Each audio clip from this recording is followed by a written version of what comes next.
What is up, guys? My name is Tyler, or Ruzy, and welcome to the channel. Again, today we're doing something no 11th gen that I know non-Type R owner has done. Well, today and into the next couple of days. But today I have an unboxing. We're unboxing a white harness bar for my 2022 Honda Civic. Now, some of y'all are probably thinking, why the fuck do you need a harness bar? And that's because we're upgrading to a 4-point harness system with bucket seats. So that'll be fun. I was going to put Type R seats in it, but it will say Type R and the car's not a Type R. But it looks good for shows and they're really sick. If you guys have never sat in bucket seats, my buddy has Recaros and his Turbo E30, which is a BMW. And they are so sick. They're so beyond comfortable to sit in, and it has Corbo harnesses in them, and I ain't gonna lie, the 4-point system is sick, but you need a harness bar for that, and it'll pass inspection with a harness bar, 4-point harnesses, and properly mounted seats, which you guys will see soon once they come in. They should ship in like 3-ish days. So yeah, let's unbox this harness bar. Cut the box open, have not looked. I just don't want to show my address sticker. So this will be installed on Friday, but I mean, I seen one unbox it. Basic as it can get. So these are, let me get that knife back actually. So let me get that knife. 1, 2, 3, 4. All right. So these are the bars. These go from the actual harness bar down to the floor, because it's got to mount on the floor, and then at the seat belts. So let's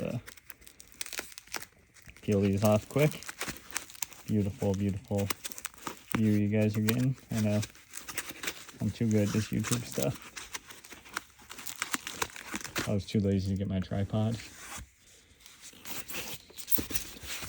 And like I said, I did go in white because, well, the white wheels, certain colored seats, and black harnesses, beautiful. So yeah, this is one of the crossbars. Obviously, we have full hardware here for mounting purposes. But yeah, let's this next one open.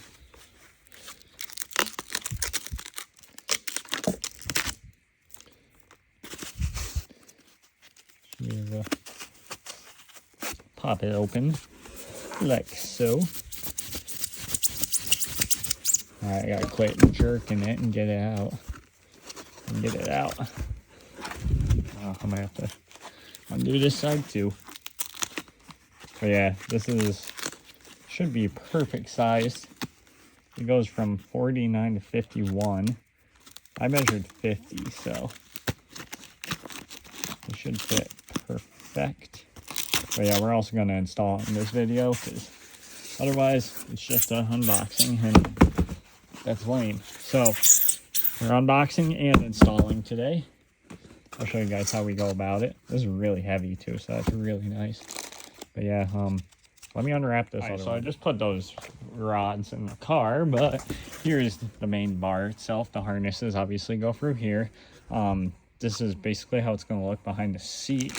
And then these will connect like so. Well, other way, they'll connect like that. And yeah. If you guys are doing this, just make sure you check your state standards on mounting this, so it's done right. But we're going to go install this. So let's go. All right, so for these, you got to take this off on each side. This is extremely easy. It sits like so. You're just going to reach your hands here and go all the way across, pull up. It comes off super easy both sides.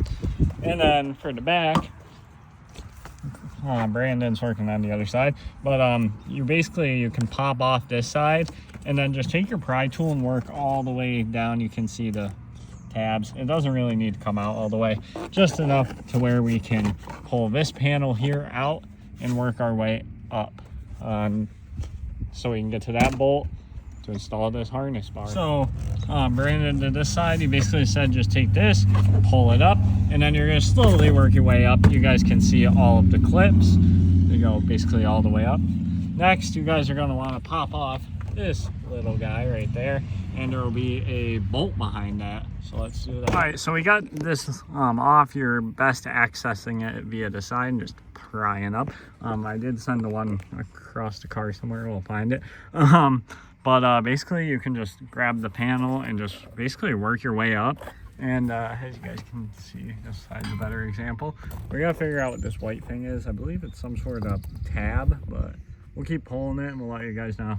All right, so basically we're gonna remove that 12 there, and that's gonna be for the upper bracket, which is, we have one right here. This should be the right one. I'm gonna zoom out a little bit.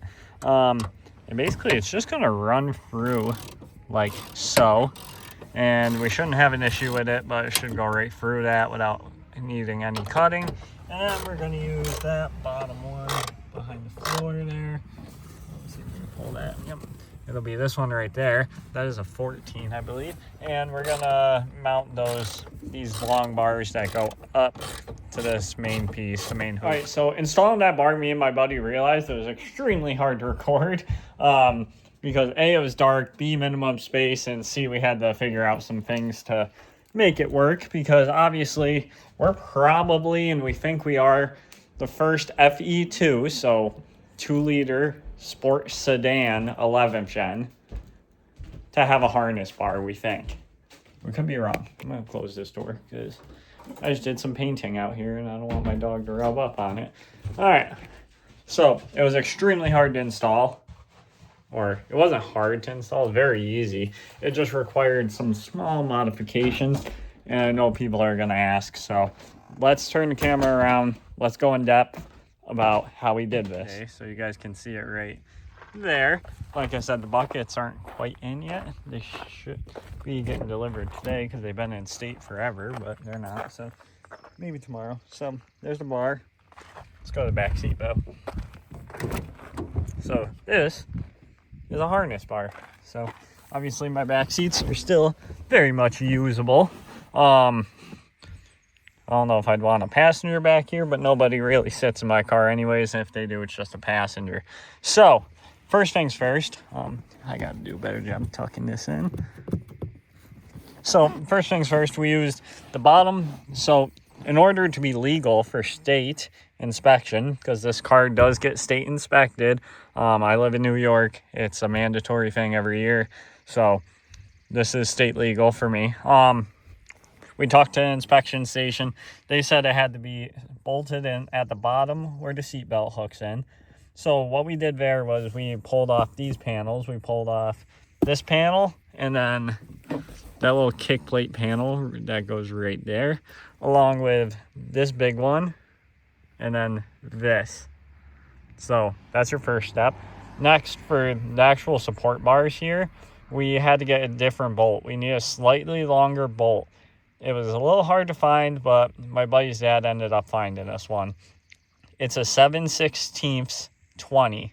20 is coarse, I believe it is, thread pitch. So we used that and it went right in. Funny enough, that is metric, which is really weird. So it is what it is. But that bolted up perfect, and obviously the bar not going nowhere. I could put my car in neutral with this door open and push this bar and probably roll my whole car up and down the road in neutral. So yeah, that's pretty easy. We just pulled the carpet back, switched the bolts out, boom, right up. We did add some washers too, so just one on each side to be safe. All right, then up here is where the real modification came. There is a bolt right here. So we got a slightly longer one, which is no big deal. And then we needed some spacers. The harness bar came with some spacers, but we ended up getting a bigger one. So they came with ones about this big. They had about 2 of them, but we needed one about this big. So we got one about that big. Plus we did the small spacer. So basically we did the big spacer, a washer, a smaller spacer, a washer, and then the bolt on the other side with also 2 washers. And we just used a longer bolt and That's how that connected to there. We had to cut my seatbelt thing, as you guys can see, this little plastic doohickey thing. We ended up cutting it like right here and then down. You guys can see it kind of gets covered. It is cut. Same thing with this side, also cut. You guys see a little bit of red, no big deal. And like I said, the same thing over here, just bar bolted to the bottom. You guys see we kicked my seat a little bit. Overall, not a terrible install once you guys kind of figure it out. Like I said, it was on us to really figure it out because no one has a harness bar in their 11th gen Sport, let alone with a fucking CVT. So we did it ourselves. And yeah, so like I said, you have to cut there. You need a longer bolt. It's a metric. I believe it's an M12 by 1.5. I'll text my buddy and edit that into the video if it's wrong, but I believe that's it. So that goes right in. You need it longer. You need 2 spacers in there, some washers, and that'll connect to that. And then you just Allen bolt this in. This came with the bar. And then, like I said, the support rods, they just connect here with a bolt and a nut. And then all the way down there is just that 7/16 20 screw or bolt and some washers, and that's literally it. And this is about as safe as it gets. I mean, you know, it's a, I don't know if I'll be able to one-hand it or not, but you guys kind of tell the car's rolling slightly, so you guys know it is not going anywhere. This is what it looks like from the front, or if you're looking behind your shoulder is kind of what you see. And I can still use my stock seat belts, but obviously we won't be using them for much longer. Now, clearly I have a bunch of goofs in my DMs like, oh, why are you putting harnesses in a Civic 11th gen with a 2.0 with no turbo CVT? Like, I'm trying to redefine this platform. I got this car knowing it was going to be good to mod someday, and it's still not 100% good to mod because, I mean, there's not a huge amount of part support. Love it or hate it, there's not much part support for the car when it comes to stuff like bucket seats and interior parts like a harness bar. I know it's a CVT car. I know it's extremely slow. I know you don't need harnesses for a 150 horsepower Civic, but I'm trying to redefine everything on this car and show people that custom shit can be done. It will be done, and I will have a unique 11th gen that's properly done the right way. With that being said, next video is going to be an unboxing. So Corbo, you guys are up to bat. I am so excited. They were in Ohio yesterday. They're about 2 hours away now as of 10 o'clock last night, so I figured they'd be getting delivered today, but they aren't. So unfortunately tomorrow, it seems. I work both days, which kind of sucks, but we'll figure it out. So nonetheless, if you guys have any questions, DM me on Instagram at fe2.ruzi, or just comment down below, and I would be happy to answer your questions. But I feel like it's a pretty straightforward install. It's just, it's basically just figuring it out. Like my buddy said, that was the biggest part for us. We had to figure it out, and I feel like we did a good job of doing it. But nonetheless, I hope you all enjoyed this video. I'm sorry I couldn't film the actual install. It was just so hard to do it. It was dark. There wasn't much space. There was a lot of moving parts, like me and him trying to figure stuff out, going to the hardware store, you know, shit like that. But nonetheless, hope you all enjoyed, and I'll see you all in the next one. Peace out, guys.